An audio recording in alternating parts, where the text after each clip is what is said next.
People push themselves to the absolute limit. They isolate themselves in freezing caves, sit through punishing heat, and commit years to exhausting rituals and intense physical asceticism. Driving all of this effort is a very specific assumption that inner peace is an object, a prize sitting at the top of a mountain, something you have to actively build, earn, or acquire through relentless hard work. The ancient Indian texts known as the Puranas present a completely different reality. Their teachings argue that this entire premise of striving is completely backward. Their central thesis is simple: you are already Brahman, the Supreme Self. The goal of spirituality is to let the outer illusions dissolve away so you can remember the divine nature you already possess, which presents an immediate contradiction. If we are inherently divine and we already possess ultimate peace right now, why do these exact same texts prescribe so many grueling physical and mental systems to experience it? A human mind operating in its default state is deeply tangled in the illusions of daily life. We are so closely identified with our thoughts and habits that we cannot see our own baseline reality without an outside force breaking the cycle. In the Puranas, this outside force is the guru. A guru operates as an active agent who alters a disciple's state of consciousness, bypassing standard instruction entirely. According to the Narada Purana, real change occurs when the guru plants a seed of absolute truth directly into the mind, dropping the question, "Who am I?" into the disciple's awareness to activate their inherent wisdom. Once that seed is planted, the entire universe takes over. The Sage Dattatreya observed this directly, identifying 24 specific elements of nature that stepped into the role of his teacher.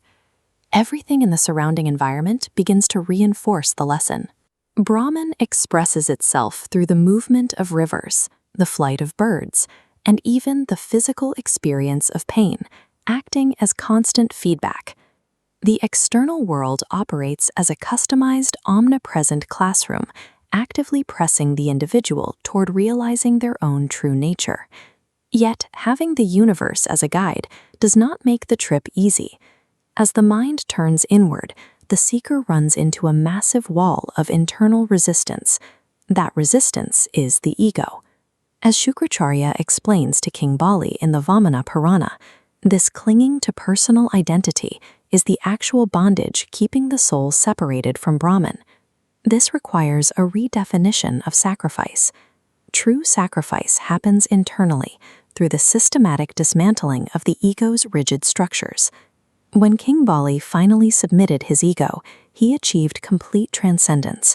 By dropping his artificial barriers, he uncovered the truth that was there all along. When the mind's endless striving finally stops and the ego's defensive resistance collapses, what remains is profound inner stillness, complete silence. It is exclusively within this state of non-doing, where the mental noise entirely ceases, that the soul unites with Brahman. So what happens after you realize you are Brahman and achieve this profound stillness? Does a successful seeker just retreat to a cave for the rest of their life?